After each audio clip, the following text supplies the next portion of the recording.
வணக்கம். இது செக்அப் மருத்துவ நிகழ்ச்சி. நவீன யுகத்துல உடல்நலம் சார்ந்த நிறைய டெக்னாலஜிஸ் வளர்ந்திருந்தாலும் இன்னைக்கும் உடல்நலம் பிரச்சனைகள் குறித்த போதிய விழிப்புணர்வு மக்கள் கிட்ட இல்ல அப்படின்னு தான் சொல்லணும். அந்த வகையில இன்னைக்கு நம்ம செக்அப் நிகழ்ச்சியில ஃப்ளூ, காய்ச்சல், சர்க்கரை நோய், பிபி தொடர்பான அனைத்து நோய்கள் குறித்து ஆலோசனை சொல்றதுக்காக நம்மோட இணைஞ்சிருக்காங்க பொதுநலம் மற்றும் சர்க்கரை நோய் மருத்துவர் அஸ்வின் கருப்பன் அவர்கள். அவங்களை நம்ம செக்அப் நிகழ்ச்சிக்காக வெல்கம் பண்ணிடலாம். வணக்கம் டாக்டர். வணக்கம். நேர்களை நீங்களும் திரையில் தெரியக்கூடிய எண்ண தொடர்பு கொண்டு உங்களுடைய சந்தேகங்களை கேட்டறியலாம். இப்போ டைரக்டா நிகழ்ச்சிக்குள்ள போயிடலாம். டாக்டர், ஃபர்ஸ்ட் கொஸ்டினா உங்ககிட்ட கேட்க விரும்புறது, இந்த சீசன்ல ஃப்ளூ அதிகமா வர்றதுக்கான காரணம் என்ன? ஃப்ளூ இருக்கிறதுக்கான சிம்டம்ஸ் அண்ட் அது எப்படி வருது அண்ட் இதற்கான ட்ரீட்மெண்ட், இதை பத்தி சொல்லிடுங்க டாக்டர். அதாவது ஃபர்ஸ்ட் ஃப்ளூனாலே வைரஸ்னால தான் வருது. நிறைய காய்ச்சல் வருது. நீங்க பாத்தீங்கன்னா பறவை காய்ச்சல், பன்றி காய்ச்சல், இது எல்லாமே பாத்தீங்கன்னா ஃப்ளூனால வரக்கூடிய வியாதிகள் தான். இது எல்லாமே வைரஸ்னால காஸ் ஆகுது. எல்லாரும் என்ன கேட்பாங்க, ஏன் டாக்டர் நாங்கள் சம்மரில் இருக்கும் போது வரலையே, வின்டரில் இருக்கும் போது வருதுன்னா, வின்டரில் தான் இந்த வைரஸஸ் பார்த்தீங்கன்னா ரொம்ப ஆக்டிவாக இருக்குது. அந்த ஆக்டிவாக இருக்கிற காரணத்தினால ரேப்பிடாக ஸ்ப்ரெட் ஆகுது. இப்பயே பார்த்தீங்கன்னா சென்னையில் மழை பெய்யுது. நீங்கள் மழை பெய்யும் போது நிறைய பேர் இப்போ கோல்ட் அண்ட் காஃப்காக தான் வராங்க. ஸோ அவங்க எல்லாருக்குமே பார்த்தீங்கன்னா ஒரு விதமான ஃப்ளூ தான் அஃபெக்ட் ஆகிருக்கு. ஸோ இதுக்கு என்ன காரணங்கள், இதுக்கு என்ன மாதிரியான சிம்டம்லாம் வரும் அப்படின்னு பார்த்தீங்கன்னா, மூக்கு ஒழுவுறது, இரும்பல், சளி, மற்றபடி பார்த்தீங்கன்னா ஜுரம் அடிக்கிற மாதிரி இருக்கும். சில பேருங்களுக்கு ஜுரமே அடிக்கும். ஸோ இதெல்லாம் ஃப்ளூக்கான காரணங்கள். இதை எப்படி ட்ரீட் பண்ணலாம் அப்படின்னு நீங்கள் பார்த்தீங்கன்னா, யூஸ்வலாக எனி ஃப்ளூக்கு ட்ரீட்மெண்ட் பெருசாக தேவையில்லை. எல்லாரும் நிறைய பேர் இப்போ H1N1 ஸ்வைன் ஃப்ளூன்னு ரொம்ப பயப்படுறாங்க. ஆக்சுவலாக அது பயப்பட வேண்டிய அவசியம் இல்லை. எல்லாரையும் அது போய் தாக்காது, எல்லாருக்கும் சீரியஸும் ஆக்காது. நார்மலாகவே ஃப்ளூ பார்த்தீங்கன்னா 5லேருந்து 6 நாளுக்குள்ளே சரியாயிடும். ஸோ அதனால ஒரு ஜுரம் அடித்தாலோ இல்லை ஏதாவது நடந்தாலோ நீங்கள் உடனே மறுநாளே டாக்டர்கிட்ட வரணுன்ற அவசியம் கிடையாது. நீங்கள் ஒரு டோலோ மாத்திரையோ இல்லை பேராசிட்டமால் மாத்திரையோ நீங்கள் எடுத்துக்கிட்டு நீங்கள் கொஞ்சம் வெயிட் பண்ணி பார்க்கலாம்.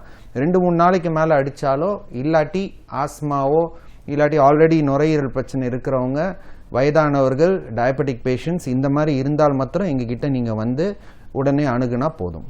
ஓகே டாக்டர், இப்போ காலையிலேருந்து ஆக்டிவா இருக்கிற ஒரு சில பேர் நைட் ஆனால் மட்டும் எனக்கு உடம்பெல்லாம் வலி இருக்கு அப்படின்னு சொல்லுவாங்க. இந்த வலிக்கு நைட் எதிரியாவே தான் பார்க்கப்படுது. அதுபோல மாலை நேரம், அதாவது ஈவினிங் டைம்லேயே ஏன் காய்ச்சல் வருது? இதுக்கு காரணம் என்ன? அதாவது டயர்ட்னஸ்ன்னு பொதுவாக பார்த்தீங்கன்னா மெடிக்கல் ரீதியாக தான் இருக்கணும்னு அவசியம் கிடையாது. இன்னைக்கு இருக்கிற காலகட்டத்தில் எல்லாருக்குமே டயர்ட்னஸ் இருக்க தான் செய்யுது. காலங்கத்தால் எந்திரிக்கிறாங்க, நைட் வரைக்கும் வேலை செய்கிறாங்க. சில பேருங்க தூக்கம் இல்லாமல் வேலை செய்கிறாங்க. எஸ்பெஷலி ஐடி பர்சன்ஸ், இவங்கெல்லாம் பார்த்தீங்கன்னா பல ஷிஃப்டில் இருக்கும். அதனால் தூக்கம் இல்லாமல் ரொம்ப கஷ்டப்படுறாங்க. ஸோ அந்த மாதிரி ஃபஸ்ட்டு அவங்க காலகட்டத்தில் அவங்களுக்கு லேக் ஆஃப் ஸ்லீப், அதாவது தூக்கம் இல்லாத ஒரு பிரச்சனைகள் இருக்கா அப்படின்றத பார்க்கணும். ரெண்டாவது பார்த்தீங்கன்னா இந்த மாதிரி நியூட்ரிஷன் சம்மந்தமாக சாப்பிடாம இல்லை கொல்லாமல் அந்த மாதிரி ஏதாவது இருக்குதா அப்படின்றத பார்க்கணும். மூணாவது செடன்ட்ரி லைஃப் ஸ்டைல். இன்னைக்கு இருக்கிறதுல யாருமே எக்ஸசைஸ் பண்ணுறது இல்லை.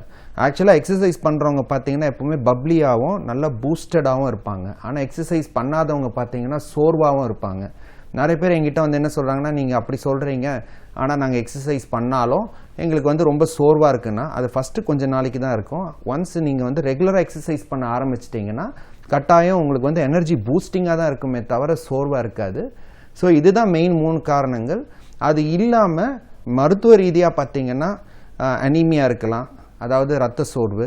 அதே நேரத்தில் டயபெட்டிஸ்க்கான அறிகுறியாக இருக்கலாம், தைராய்டுக்கான ப்ராப்ளங்கள் இருக்கலாம். ஒரு காலத்தில் தைராய்டு ஃபீமேல்ஸில் தான் அதிகமாக இருக்குது அப்படின்னு சொல்லி வந்தது.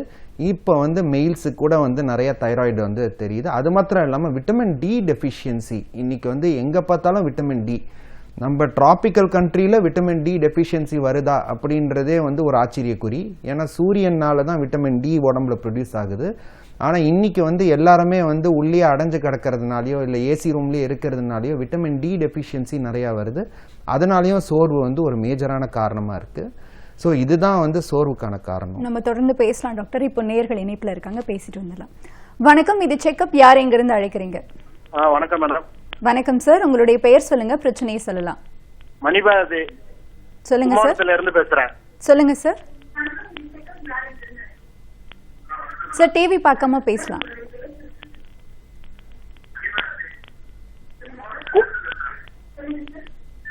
மேடம், எனக்கு சும்மா நார்மலா செக்அப் பண்ணும் பொழுது 100 இது இருக்கு. பண்ணதுக்கு அப்புறம் 250 இருக்கு. என்னது சார் இருக்கு? சுகரா? சார் நீங்க லைன்ல தான் இருக்கீங்க, டிவி பார்க்காம பேசுங்க. டாக்டர் இப்போ இன்னொரு நேர இணைப்புல இருக்காங்க, பேசிடலாம். வணக்கம், இது செக்அப். யாரெங்க இருந்து அழைக்கிறீங்க? நான் திருப்பூர் மாவட்டம் தங்கவேலுங்க. சொல்லுங்க சார், உங்களுடைய பெயர் சொல்லுங்க, பிரச்சனையை சொல்லலாம். பெயர் தங்கவேலுங்க. ப்ரெஷர் வந்து கொஞ்சம் இதா போகுதுங்க. சரிங்க. அதனால வேற ஏதாவது பிரச்சனை இருக்கா சார் உங்களுக்கு? வேற ஒன்றும் இல்லை, ப்ரெஷர் மட்டும் தான். சரிங்க. எவ்வளவு இருக்கு இப்போ ப்ரெஷர்? இப்போ 140 120ங்க. சரிங்க. வேற எதுவும் இதனால வேற எதுவும் ஒரு பிரச்சனை இருக்கா உங்களுக்கு ப்ரெஷர்னால? வேற ஒன்றும் பிரச்சனை இல்லைங்க. சரிங்க, தொடர்ந்து நிகழ்ச்சியை பாருங்க, உங்களுக்கான பதில் கிடைக்கும். டாக்டர், ப்ரெஷர் வந்து 140 120 இருக்குன்னு சொன்னார். இன்றைக்கி இருக்கிற நிலமையில் வந்து பார்த்தீங்கன்னா, ஆஸ் பர் லேட்டஸ்ட் கைட்லைன்ஸ் நீங்கள் பார்த்தீங்கன்னா ப்ரெஷர் 140லேருந்து 90க்குள்ளே இருக்கலாம்னு சொல்லி வந்திருக்கு. ஓகே. ஸோ அதனால் வந்து பார்த்தீங்கன்னா இவருக்கு வந்து ப்ரெஷர் வந்து நார்மலாக இருக்கக்கூடியதுக்கான வாய்ப்புக்கு தான் அதிகமாக இருக்குது அவர் சொல்கிறத வச்சு பார்க்கும்போது. ஓகே. ஸோ அதனால் வந்து அவருக்கு வந்து ப்ரெஷர் மாத்திரைகளை அவர் சாப்பிட்டுட்டு இருந்தாருன்னா அது தொடர்ந்து சாப்பிட்ணும்.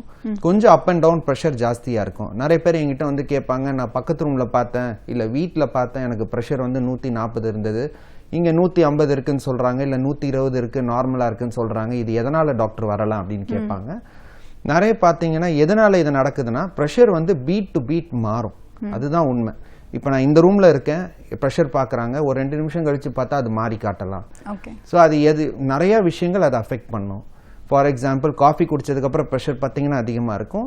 அதே மாதிரி வந்து சாப்பிட்டுட்டு ப்ரெஷர் பார்த்தாலும் அதிகமாக இருக்கும். இல்லை ஒரு படி ஏறி இறங்கினாலோ இல்லாட்டி ஒரு படபடப்பாக இருந்தாலோ ப்ரெஷர் அதிகமாக இருக்கும். ஸோ இதெல்லாம் வந்து நம்ம நார்மலாக எல்லாருக்கும் இருக்கக்கூடியது. அதனால் வந்து அந்த வேரியேஷன்ஸை வச்சு மாத்திரம் ட்ரீட் பண்ண முடியாது. ஒருத்தங்களை ப்ரெஷர் பேஷண்ட்டுன்னு சொன்னாலே அட்லீஸ்ட் மினிமம் 3 ரீடிங் தனித்தனியாக இடைவேளைக்கு விட்டு எடுத்தால் தான் அவங்கள ப்ரெஷர் பேஷண்ட்ஸ்ன்னு சொல்ல முடியும். அப்படி இல்லைன்னா நார்மலாக இருக்கிறவங்களுக்கு கூட ப்ரெஷர் ஏறி இறங்கிறதுக்கான வாய்ப்பு இருக்குது.